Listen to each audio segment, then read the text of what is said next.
ओम शांति। 21 मार्च 2026 के बाबा के मधुर महावाक्य। बाबा कहते, मीठे बच्चे, श्रीमत पर कल्याणकारी बनना है, सबको सुख का रास्ता बताना है। श्रीमत पर कल्याणकारी बनना है, सबको सुख का रास्ता बताना है। प्रश्न, किसी भी प्रकार के गफलत होने का मुख्य कारण क्या है? किसी भी प्रकार के गफलत होने का मुख्य कारण क्या है? उत्तर, देवाभिमान। देवाभिमान के कारण ही बच्चों से बहुत भूलें होती रहती हैं। वह सर्विस भी नहीं कर सकते। उनसे ऐसा कर्म होता जो सब नफरत करते। बाबा कहते, बच्चे आत्म अभिमानी बनो, कोई भी अकर्तव्य नहीं करो, शीरखंड होकर सर्विस के अच्छे अच्छे प्लान बनाओ, मुरली सुनकर धारण करो, इसमें बेपरवाह नहीं बनो। गीत छोड़ भी दे आकाश सिंहासन, अब धरती पर आ जा रहे। ओम शांति। रूहानी बच्चों प्रति रूहानी बाप की श्रीमत। अभी हम सब सेंटर्स के बच्चों से बात कर रहे हैं।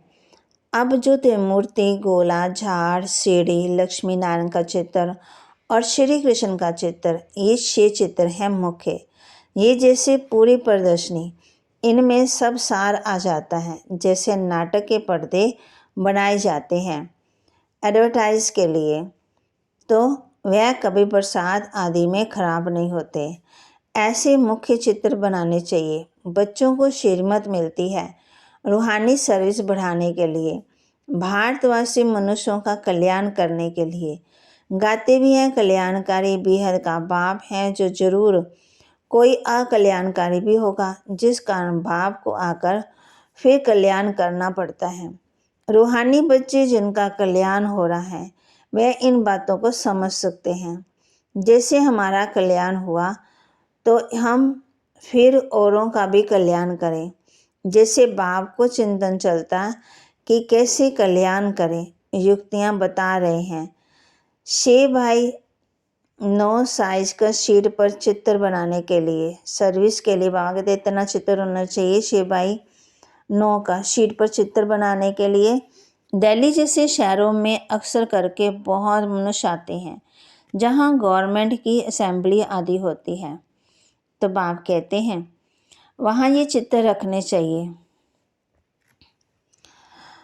बहुतों का कल्याण करने अर्थ बाप मत देते हैं। ऐसे टीन पर बहुत चित्र बन सकते हैं। देहाभिमानी बन बाप की सर्विस में लगना है। बाप राय देते हैं ये चित्र हिंदी और अंग्रेजी में बनाने चाहिए। ये 6 मुख्य चित्र जगह पर लग जाए। अगर ऐसे मुख्य स्थानों पर लग जाएं तो तुम्हारे पास सैकड़ों समझने के लिए आएंगे। परंतु बच्चों में देहाभिमान होने के कारण बहुत भूलें होती हैं। ऐसी कोई मत समझे कि मैं पक्का देहाभिमानी हूँ।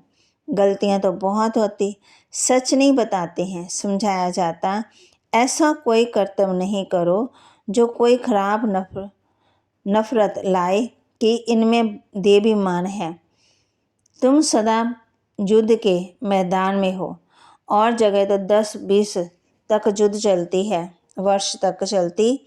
तुम्हारी माया से अंत तक युद्ध चलती है, परंतु गुप्त, जिसको कोई जान नहीं सकते।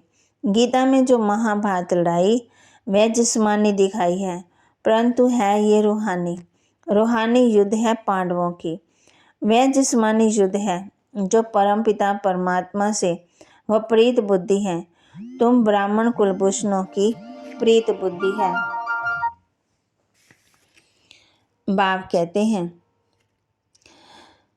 तुम सदा युद्ध के मैदान में हो और जगह 10-20 वर्ष जो चलती, तुम्हारी माया से अंत तक युद्ध चलनी है, परंतु है गुप्त, जिसको कोई जान नहीं सकते। गीता में जो महाभारत लड़ाई है वह जिस्मानी दिखाई है, परंतु ये है रूहानी। रूहानी युद्ध है पांडवों की। वह जिस्मानी युद्ध है जो परम पिता परमात्मा से विपरीत बुद्धि है। तुम ब्राह्मण कुलभूषणों की है प्रीत बुद्धि। तुमने और संग तोड़ एक बाप से संग जोड़ी है। बहुत बार देहाभिमान आने के कारण भूल जाते हैं, फिर अपना ही पद भी भ्रष्ट कर लेते, फिर अंत में बहुत पछताना पड़ेगा। कुछ कर नहीं सकेंगे। ये कलब कलब की बाजी है। इस समय कोई अकर्तव्य कार्य करते हैं तो कलब कलब के लिए पदवी भ्रष्ट हो जाती है, घाटा पड़ जाता है। बाप कहते आगे तुम 100% घाटे में थे, अब बाप 100% फायदे में ले जाते हैं।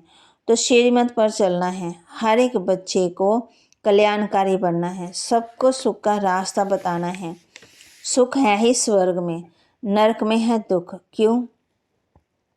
ये है ही विशेष दुनिया, वह है वाइसलेस।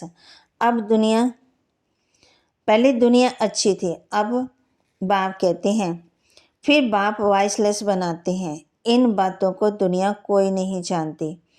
तो मुख्य ये चित्र परमानेंट स्थानों पर लगाने चाहिए। बाबा सेवा के लिए कह रहे, पहला नंबर दिल्ली मुख्य, सेकंड में बॉम्बे, फिर कलकत्ता। कोई को भी आर्डर देने से शीट पर बना सकते हैं। आगरा में भी घूमने के लिए बहुत जाते हैं। बच्चे सर्विस तो बहुत अच्छी कर रहे हैं, और कुछ कर्तव्य करके दिखाएं। ये चित्र बनाने में कोई तकलीफ नहीं, सिर्फ अनुभव चाहिए, एक्सपीरियंस चाहिए। अच्छे बड़े चित्र हो जो कोई दूर से भी पढ़ सके। गोला भी बड़ा बन सकता है, सेफ्टी में रखना पड़े, जो कोई खराब ना करे। यज्ञ में असुरों के विघ्न पड़ते हैं, क्योंकि यह नई बात, ये दुकान निकाल बैठे हैं। आखिर में सब समझ जाएंगे कि हम उतरते आए हैं। जरूर कुछ खामी है। बाप है ही कल्याणकारी, वही बता सकते हैं कि भारत का कल्याण कैसे और कब हुआ। भारत को तमो प्रधान कौन बनाते हैं, फिर सतो प्रधान कौन बनाते हैं, ये चक्कर कैसे फिरता है, कोई नहीं जानते। संगम युग को भी नहीं जानते। समझते हैं भगवान जुगे जुगे आता है, कभी कहते भगवान तो नाम रूप से न्यारा। भारत प्राचीन था, ये भी कहते हैं कड़ाई से 3000 वर्ष पहले देवताओं का राज्य था। फिर कलब की आयु लंबी दे दी। तो बच्चों को देही अभिमानी बनने की बड़ी मेहनत करनी है। आधा कलब सतयुग में और त्रेता में तुम आत्माभिमानी थे, परंतु परमात्मा अभिमानी नहीं थे, क्योंकि यहाँ तो फिर तुम देह अभिमानी बन पड़े हो, फिर देही अभिमानी बनना पड़े। यात्रा अक्षर भी है, परंतु अर्थ नहीं समझते। मनमना भाव का अर्थ है रूहानी यात्रा पर रहे। हे आत्माएं, मुझ बाप को याद करो। श्री कृष्ण तो ऐसे कह ना सके, उन पर कोई कलंक लगा ना सके। ये भी बाप ने समझाया है। सीढ़ी जब उतरी तो आधा कल्प कामचिता पर बैठ काले हो गए, विकारों में गए। अब है ही आयरन एज, उनकी संप्रदाय काली हो गई ही होगी, परंतु सबका सांवरा रूप कैसे बनाए। चित्र आदि जो भी बनाए हैं सब बेसमझी से, उसको ही शाम व सुंदर कहना, ये कैसे हो सकता है। उनको कहा जाता है अंधश्रद्धा। बाप कहते हैं गुड़ियों का नाम लेते हैं, गुड़ियों की पूजा करते हैं ना। बाप हम बच्चों को समझाते, गुड़ियों का नाम रूप ऑक्यूपेशन आदि हो नहीं सकता। तुम भी पहले गुड़ियों की पूजा करते थे ना, अर्थ कुछ भी नहीं समझते थे। तो बा ने समझाया है, प्रदर्शनी में चित्र मुख्य बन जाए, कमेटी बने जो प्रदर्शनी पीछे प्रदर्शनी करते रहें। बंधन मुक्त तो बहुत है। धारणा के लिए मुख्य सार, देही अभिमानी बनकर सर्विस की भिन्न भिन्न युक्तियाँ निकालनी है। देही अभिमानी बनकर सर्विस की भिन्न भिन्न युक्तियाँ निकालनी है। आपस में बहुत शिरखंड होकर सर्विस करनी है। प्यार से स्नेह से सर्विस करनी है। जैसे बाप कल्याणकारी है, ऐसे कल्याणकारी बनना है। जैसे बाप कल्याणकारी है, ऐसे कल्याणकारी बनना है। प्रीत बुद्धि बन और संग तोड़ एक संग जोड़ना है। कोई ऐसा अकर्तव्य नहीं करना जो कल्प कल्पांतर के लिए नुकसान हो जाए। वरदान, बेहद की वैराग्य वृत्ति द्वारा नष्टो मोहा से मृत्यु स्वरूप बनने वाले अचल अडोल भव। बेहद की वैराग्य वृत्ति द्वारा नष्टो मोहा से मृत्यु स्वरूप बनने वाले अचल अडोल भव। जो सदा बेहद के वैराग्य वृत्ति में रहती, वह कभी किसी भी दृश्य को देख घबराते व हिलते नहीं, सदा अचल अडोल रहते हैं, क्योंकि बेहद की वैराग्य वृत्ति से नष्टो मोह स्मृति स्वरूप बन जाते। अगर थोड़ा बहुत कुछ देखकर अंश मात्र भी हलचल होती है तो मोह उत्पन्न होता है, तो अंगद के समान अचल अडोल नहीं रहेंगे, नहीं कहेंगे ना। बेहद की वैराग्य वृत्ति सी गंभीरता के साथ रमणीकता भी समाई हुई है। स्लोगन: अपने राज्याधिकारी के साथ साथ बेहद के वैरागी बनकर रहना, यही राज ऋषि की निशानी है। राज्याधिकारी के साथ साथ बेहद के वैरागी बनकर रहना ही यही राज ऋषि की निशानी है।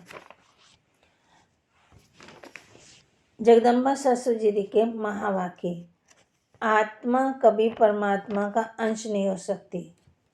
बहुत मनुष्य ऐसे समझते हैं कि हम आत्मा परमात्मा का अंश है। अब अंश तो कहते हैं टुकड़े को, एक टुकड़े।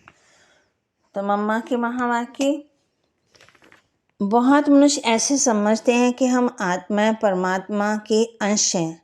अब अंश तो कहते हैं टुकड़े को, एक तरफ कहते हैं परमात्मा अनादि और अविनाशी है। तो ऐसे अविनाशी परमात्मा को टुकड़े में कैसे लाते हैं? अब परमात्मा कट कैसे हो सकता है? आत्मा ही अजर अमर है, तो अवश्य आत्मा को पैदा करने वाला अमर ठहरा। ऐसे अमर परमात्मा के टुकड़े में ले आना, गोया परमात्मा को भी विनाशी कह दिया। लेकिन हम तो जानते हैं कि हम आत्मा परमात्मा की संतान हैं, तो हम उनसे उनके वंशज ठहरे, अर्थात बच्चे ठहरे। वो फिर अंश कैसे हो सकते हैं? इसलिए परमात्मा के महावाक्य हैं कि बच्चे, मैं खुद तो जागती ज्योत, मैं दीवा हूँ, मैं कभी भी बुझता नहीं, अजर अमर अविनाशी हूँ। और सभी मनुष्य आत्मा का दीपक जगता भी है और बुझता भी है। उन सबको जगाने वाला फिर मैं हूँ, क्योंकि लाइट और माइट देने वाला मैं हूँ। बाकी इतना जरूर है कि मुझ परमात्मा की लाइट और आत्मा की लाइट में फ़र्क अवश्य है। जैसे बल्ब होता है, कोई ज़्यादा पावर वाला होता, कोई कम पावर वाला होता, ऐसे आत्मा भी कोई ज़्यादा पावर वाली, कोई कम पावर वाली है। बाकी परमात्मा की पावर कोई से कम ज़्यादा नहीं होती। तभी तो परमात्मा के लिए कहते परमात्मा सर्वशक्तिवान है, अर्थात सर्व आत्माओं से उसमें शक्ति ज़्यादा है। वही सृष्टि के अंत में आता। अगर कोई समझे परमात्मा सृष्टि के बीच में आता था, जुगे जुगे आता, तो फिर मानो परमात्मा बीच में आ गया, तो फिर परमात्मा सबसे श्रेष्ठ कैसे हुआ? अगर कोई कहे कि परमात्मा जुगे जुगे आता, तो क्या ऐसा समझे कि परमात्मा घड़ी घड़ी अपनी शक्ति चलाता? ऐसे सर्वशक्तिवान की शक्ति इतने तक है। अगर बीच में ही अपनी शक्ति से सबको शक्ति अथवा सदगति दे देवे, तो फिर उनकी शक्ति कायम होनी चाहिए, फिर दुर्गति में क्यों प्राप्त करते? तो इससे साबित होता है, सिद्ध होता है कि परमात्मा जुगे जुगे नहीं आता, अर्थात बीच बीच में भी नहीं आता। वो आता कल्प के अंत के समय और एक ही बार अपने शक्ति से सर्व की सदगति करता। जब परमात्मा ने इतनी बड़ी सर्विस की है, तब उनका यादगार बड़ा शिवलिंग रूप है और इतनी पूजा करते हैं, जो अवश्य परमात्मा सत्य भी है, चेतन है और आनंद स्वरूप भी है। अच्छा, ओम शांति। अव्यक्त इशारे: निश्चय के फाउंडेशन को मजबूत कर सदा निर्भय और निश्चिंत रहो। व्यर्थ संकल्प व संशय की मार्जिन होते हुए भी समर्थ संकल्प चले कि सदा बाप रक्षक है, कल्याणकारी है, इस निश्चय की ही विजय अवश्य होनी है। तो क्वेश्चन मार्क का टेढ़ा रास्ता ना लो, सदा कल्याण की बिंदी लगाओ, फुल स्टॉप। इसी विधि से हर बात सहज भी होगी और सिद्ध भी होगी। बाबा के महावाक्य को लाइक करें, शेयर करें, सब्सक्राइब करें और अपने जीवन में जरूर धारण भी करें।